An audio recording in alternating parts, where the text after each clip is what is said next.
The Member of Parliament, I believe that the motion of disapproval is completely different than a motion of distrust. Members of Parliament are reacting to the Prime Minister's statement on the fire department. MP Doran, Soul Beach exit, rekindles planning and spending concerns. MP Westcott Williams seeks concrete follow-up on St. Martin Climate Impact Atlas.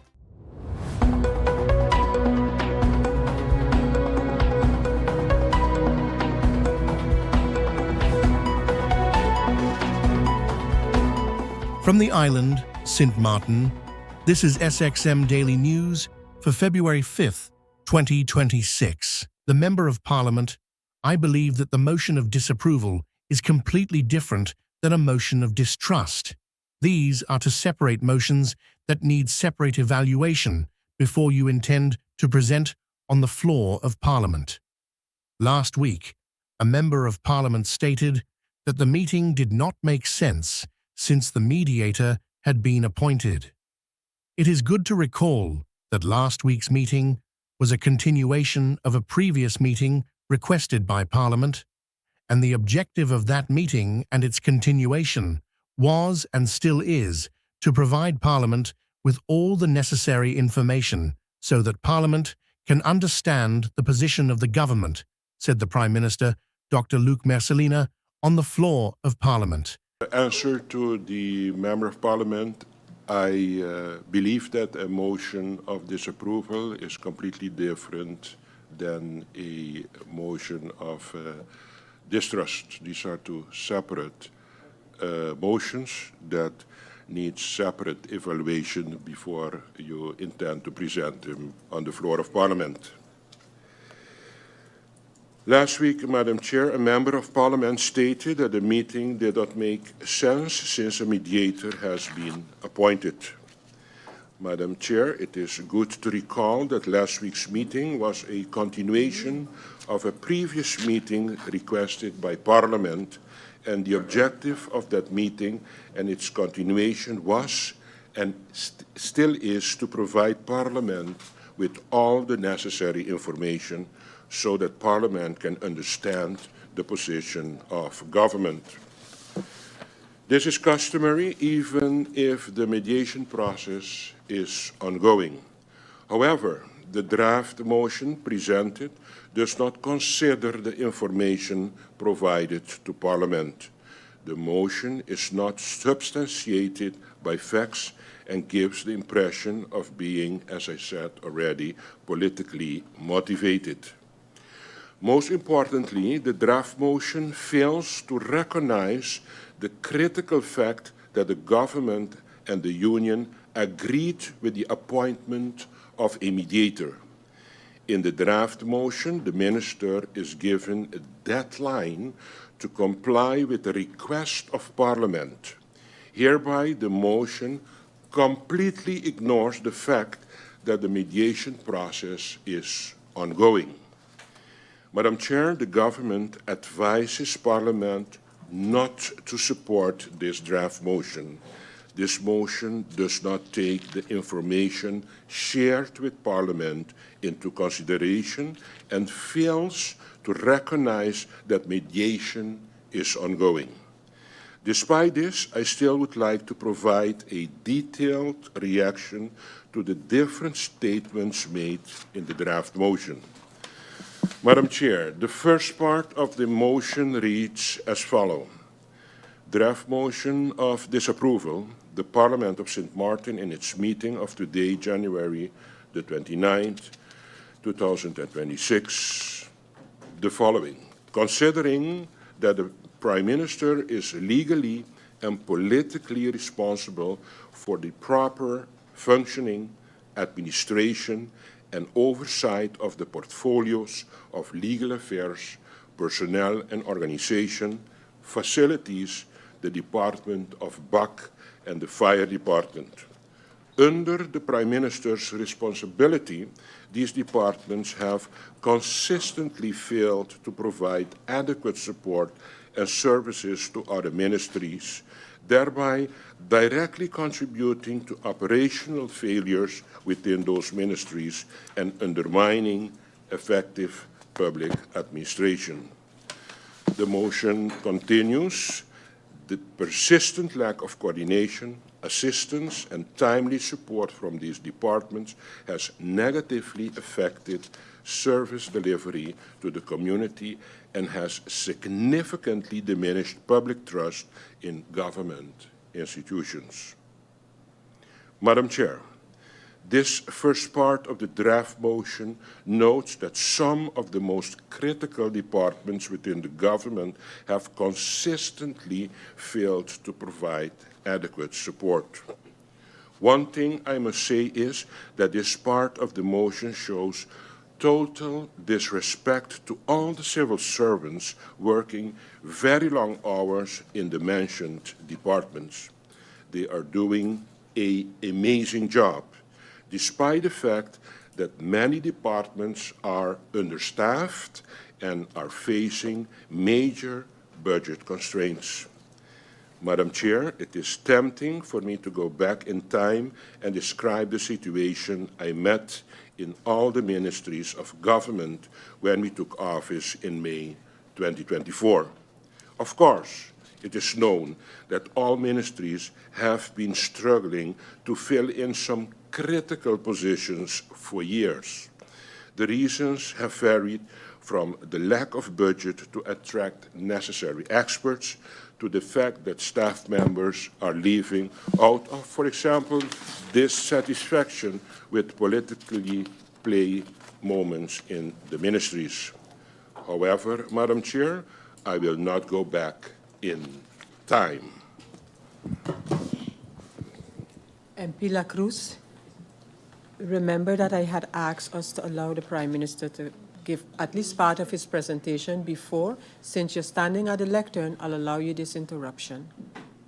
Thank you, Madam Chair Lady. Madam Chair Lady, the motion had nothing to do with the civil servants itself.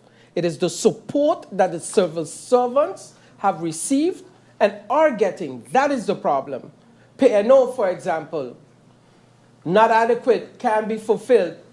That is what we are talking about. We're not talking about the performance of the civil servants. So the Prime Minister could continue trying to twist it. We know exactly what it is. Thank you, Madam Chair Lady. Thank you, MP La Cruz. Prime Minister, you may continue. Madam Chair, we are not giving up. We are going to stay focused and build the professional treasury that government needs. We are not doing that alone. We are working, for example, now together with TWO, and the World Bank on strengthening our most critical departments, in particular YZNW and P&O. In January of this year, I signed a new grant agreement with the World Bank for the SPEAR project, which makes $5 million available for the strengthening of government apparatus in the next 2 years, with a specific focus on strengthening YZNW and P&O. This support is very necessary to address outstanding backlogs and streamline outdated procedures. Concerning the next statement mentioned in the draft motion, Madam, the following. As a direct consequence, this is what is stated in the motion of the Prime Minister's inaction, and failure to engage constructively with essential services, the fire department and ambulance services have been operating under a sustained go-slow since April of the previous year, severely impairing emergency response capacity and placing the safety, security, and well-being of the population, including the country's vulnerable tourism sector, as at a serious risk. The motion continues by making the following statement. The Prime Minister has repeatedly failed to honor commitments made to WICSU PSU, fire department personnel and ambulance personnel concerning long-standing personal and labor issues. Madam Chair, again, I have to mention that these statements do not represent the facts. I have provided Parliament with detailed information on all the actions I have taken, and I continue to honor the commitments made to the unions. I want to recall again that the mediation process is ongoing. I also want to repeat again that the placement process is also ongoing. This was also part of the answers provided in the meeting of last Thursday. It is hard to imagine that members of Parliament do not have this information, which makes it difficult to understand why a motion is presented that lacks substantiation. Another statement made in the motion is the following. The Prime Minister has refused to properly recognize and compensate fire department personnel for years within an incorrect salary scale. This is also a completely incorrect statement.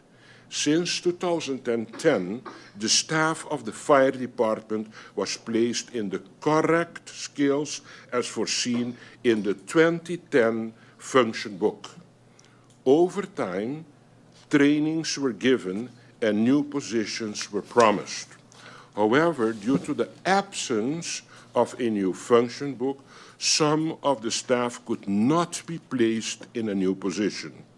With the finalization and publishing of a new function book under this Marcelina cabinet in March 2025, staff can be placed in new positions.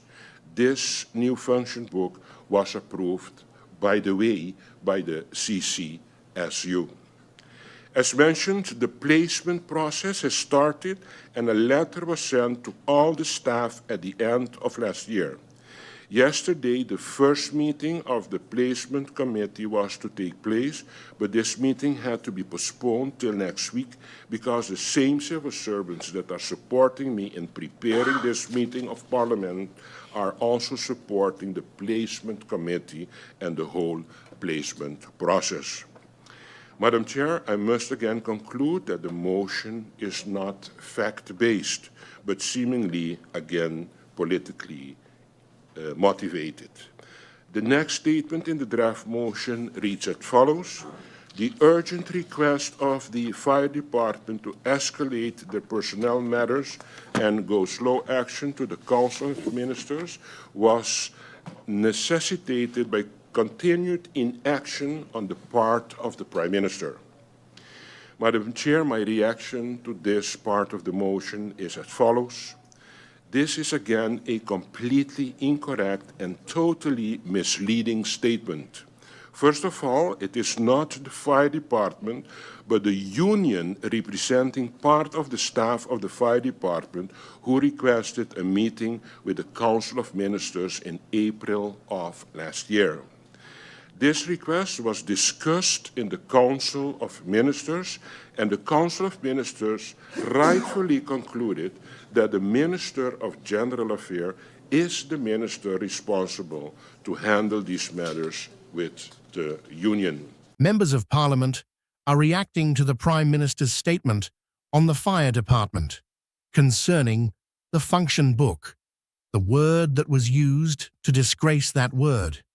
But actually, what is disgraceful is that this meeting was called in November.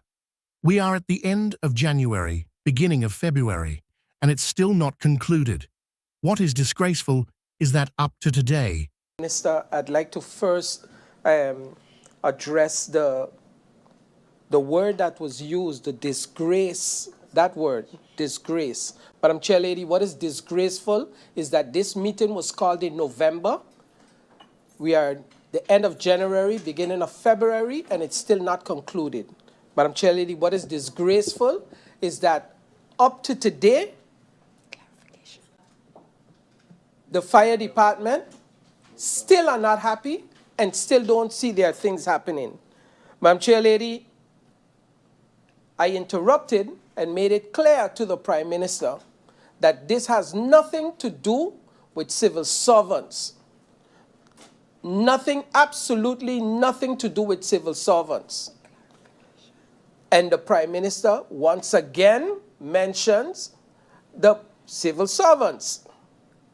This has to do with the Prime Minister and his inaction versus the Minister of VSA and how he has handled the situation. It is very simple. Copy and paste. Why is it working with one and not working with the other? That is the question. Nothing more. Not showing up to press briefings for almost a whole year, disgraceful. Doesn't the Prime Minister believe that the back and forth between the Minister, not the Minister of VSA, but the situation with the Chief of Staff of the Minister of VSA himself, and even the situation with the Council of Ministers is disgraceful? Madam Chair, doesn't the Prime Minister believe that members of Parliament are entitled to their beliefs?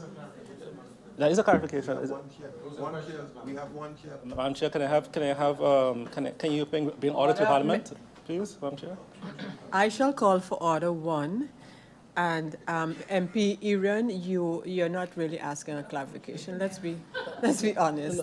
I am honest, Madam Chair. And No, again, Madam Chair, then let's go through the rules of order. We want it a moment. It is a clarification. The minister mentioned disgraceful, and he brought attention to the motion and why it is not good in his opinion. I'm asking the questions based on that. So if the chair could point out to me what is not being clarified, then I would. No, you cease. need to point out to me, MP Irian, what has not been clarified by the Prime Minister, and ask him to do so. So that's what I'm doing. I'm asking the Prime Minister. What did he say that you're asking him to clarify? He said the behaviors of the MPs were disgraceful. I'm asking. Madam Chair, can I speak, Madam Chair? No, but MP Irian, no. Okay, I mean, so formulate your question, make it a clarification question, and we can continue. MP Irian, you have the floor. Thank you, Madam Thank you, members of Parliament. Thank you for assisting here, but allow the MP to continue to make use of the page that he's using, but he's using the wrong page in this particular instance, my page, as he indicated. MP Irian, please state your clarification. Thank you, Madam Chair. Madam Chair, I would also like to ask the Prime Minister if the motion that was brought forward, in his opinion, isn't it the entitlement of the MPs that brought the motion to say, hey, we are not in agreement, similar to his motion, we're not in agreement with the operations of how the Prime Minister handled himself. Madam Chair, the Prime Minister pointed out that he is handling all these matters, but it is not the MPs that are bringing this to the situation forward. Madam Chair, through you, Madam Chair, I'd like to ask the Prime Minister, is he not recognizing that the firemen, the firewomen, the unions are the ones that are saying, this is not being handled. It's not the MPs that call a meeting. So your passive insults to the MPs are not insults to us. It's insults to the same individuals that were here in the stands the last couple of times. These are the same individuals, right, that are not talking about the previous government. They're talking about, through you, Madam Chair, the current Prime Minister. Thank you. Madam Chair, the Prime Minister stated that yesterday the Council of Ministers requested from PNO to provide a detailed update, and which the Council of Ministers found this detail from yesterday very helpful. And in fact, the Prime Minister mentioned that it should be shared with the members of Parliament. And I see the Prime Minister shake his head and say yes. So then I would say for clarity, wasn't yesterday fruitful? The fact that the members of Parliament said, you have 24 hours to respond to the unions, and we therefore think that we would grant the Prime Minister the extra time to get whatever answers he needs and to respond to the unions through you, Madam Chair. So yesterday, with all of that information that you were able, through you, Madam Chair, to acquire, wasn't yesterday then beneficial for that period of off?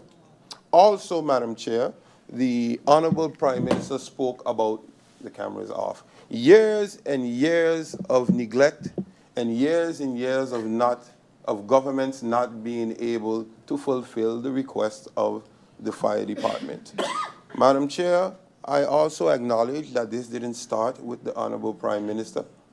Do we need a time to? And I also would like to acknowledge that this did not start with the Honorable Prime Minister, but the Honorable Prime Minister is here now. And we have to be very, very careful because Sylvia Jacobs was not the only Prime Minister. As a matter of fact, the chair was also the Prime Minister from 2010 to 2014. Yes. And as a matter of fact, the Honorable Dr. Luke Mercelina and his government was here when 2018. It just came back full circle and fell in your lap. So I would say, for clarity, was no government before working on it? That's what you're saying? You are the only one, through you, Madam Chair, the only government working on this issue with the fire department, because that's what I get from it. Madam Chair, I would like to point out that the Honorable Prime Minister stated that the members of Parliament walked out on a meeting when we could have handled the situation. As a matter of fact, in my recollection, Honorable Chair, the meeting was then over. Madam Chair, we speak about, I would like to ask the Honorable Prime Minister for clarity, May 3rd, 2024. That is when you became the Prime Minister of this country. So, for clarity, when did you start working on the fire department's issues? We're going on 2 years, through you, Madam Chair. When did you start to work on the fire department issues? Madam Chair, that is all the clarification I have right now. MP Otley took some of the words that I have written here. Nevertheless, I will continue. Through you, Madam Chair, to the Prime Minister, you wasn't here last week. But last week when I turned this way, I wasn't seeing the colleagues from this faction staff.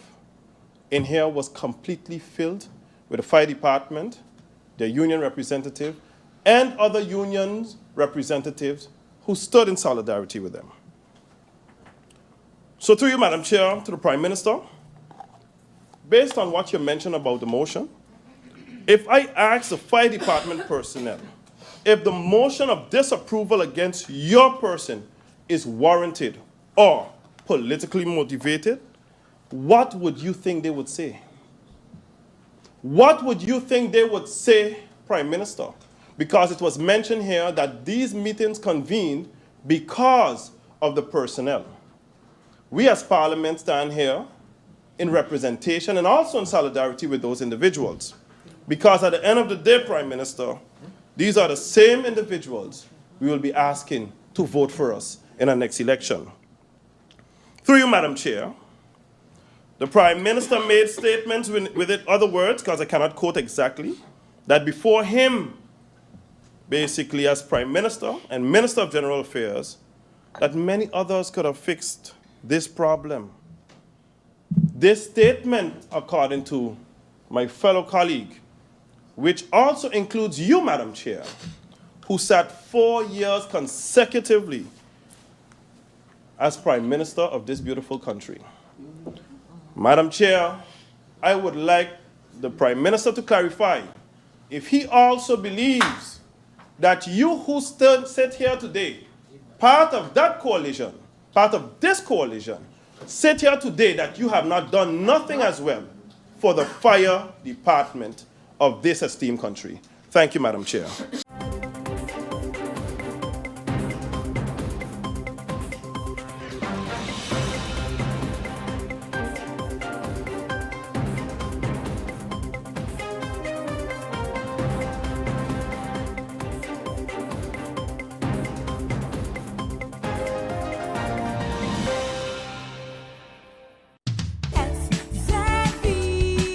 Your social and health insurance is your social and health insurances. Are you SXV insured? Do you have a valid medical insurance status? SXV is cardless. Request your My SXV account today and enter the virtual office of SXV. Go to sxv.sx and sign up now. SXV, yeah, your social and health insurances.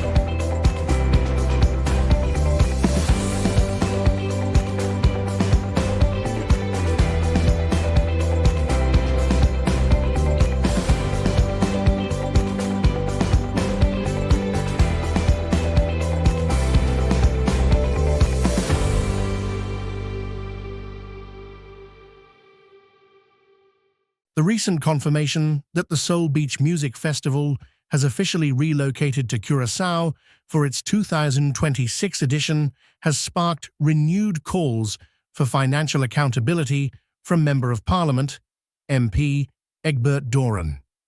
While the festival's departure follows a homecoming year in St. Martin, the MP is raising concerns that the move leaves behind more questions than answers regarding the management of public funds.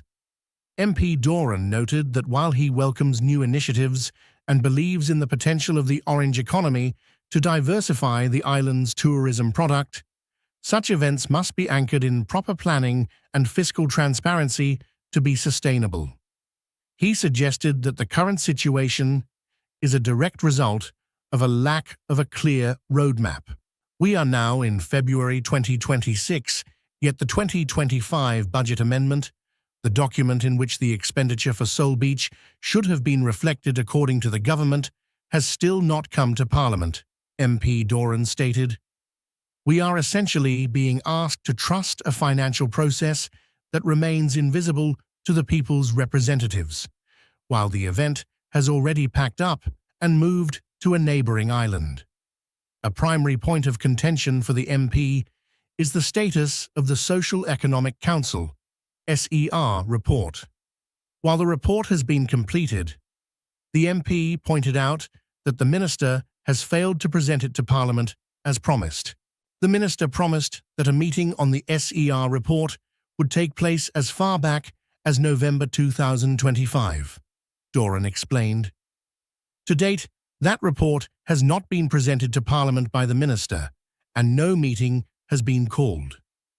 We are operating in a data vacuum, where the only measure of success we have is a verbal assurance that the country made millions. In September 2016, the draft law was submitted to the Council of Advice for review, which returned it to the government in January 2017.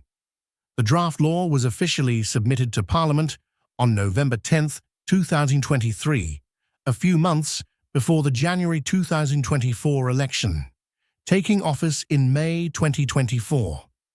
As the Minister of Finance, I was briefed on the status of the tax reform process, including the draft legislation that had already been prepared, said the Minister of Finance Marinka Gums on the floor of Parliament.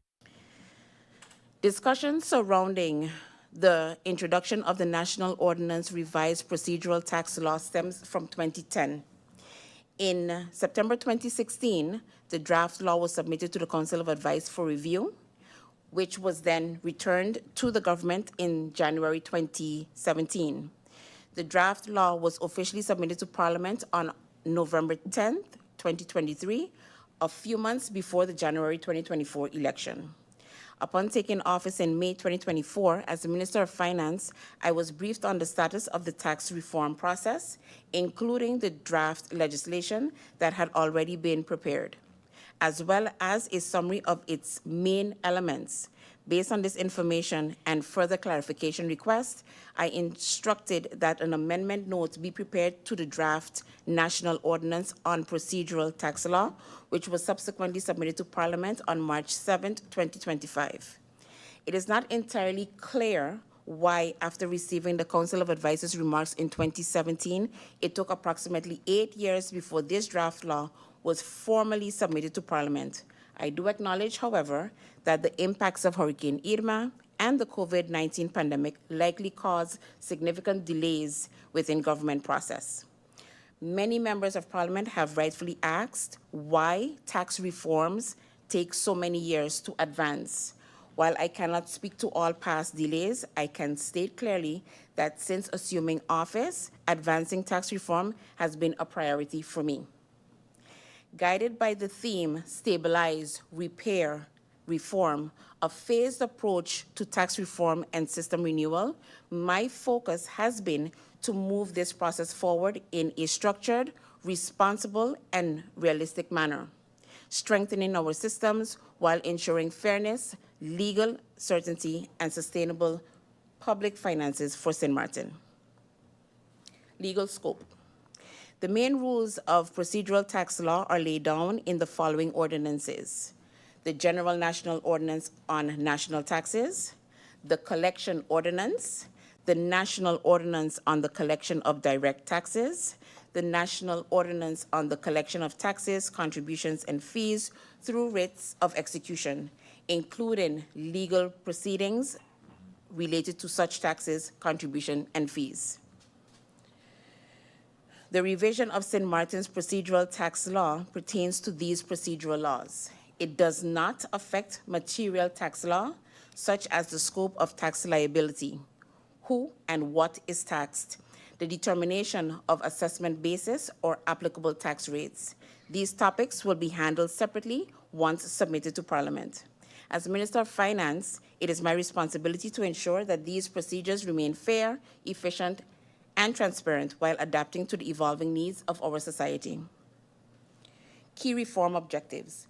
Our tax structure should not be a burden, but a mechanism to fund national priorities and promote economic growth. To that end, the procedural tax law has now been updated and modernized to align with current times, and I am here today to present those revisions to Parliament.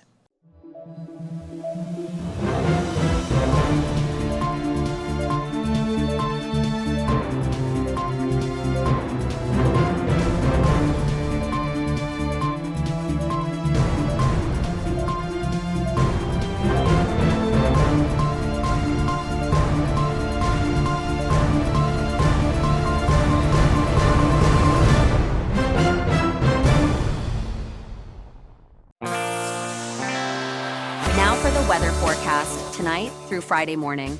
Variably cloudy with isolated showers. Friday afternoon and evening, partly cloudy. Isolated showers are possible. Surface winds, tonight through Friday evening, east-southeasterly to southerly with a gentle to light breeze from 12 to 5 MEP state of the sea. Slight to moderate waves, swells, 2 to 5 feet outlook through Saturday evening. Fair to partly cloudy with isolated showers. And now your 3-day forecast.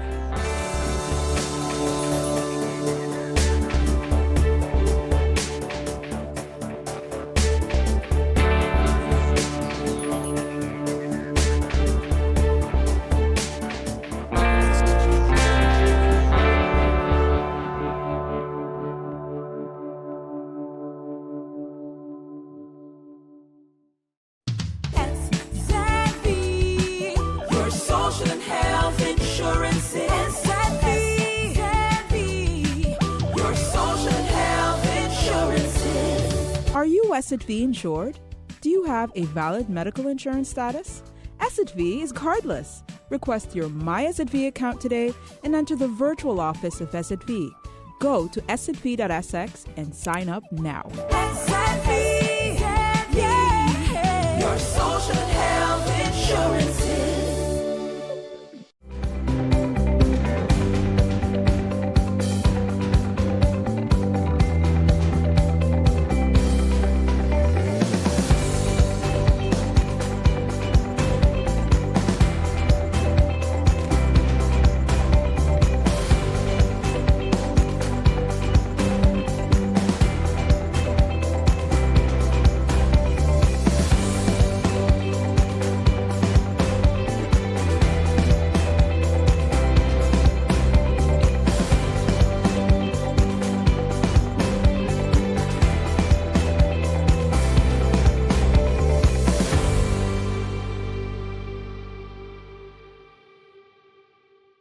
Member of Parliament Sarah Westcott Williams has formally submitted questions to the Minister of Public Housing, Spatial Planning, Environment and Infrastructure, seeking clarity on how the recently launched St. Martin Climate Impact Atlas will be practically integrated into national planning, climate resilience and funding strategies.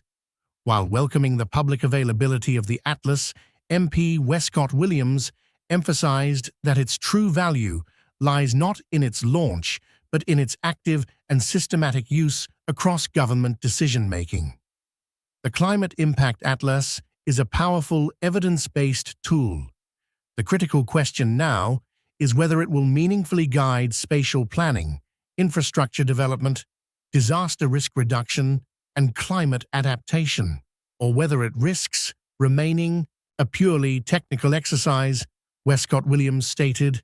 In her correspondence, the MP requested specific information from the Minister regarding how the Atlas is being incorporated into VROMI's planning, zoning, and permitting processes, its role in shaping a national or sector-specific climate adaptation strategy for Sint Maarten, capacity building and outreach initiatives to ensure that government departments, public entities, and communities can effectively interpret and apply the data. Planned follow-up actions, such as interministerial coordination, workshops, regular updates, and alignment with ongoing or future projects. This is our SXM Daily Newscast. Thank you for joining us.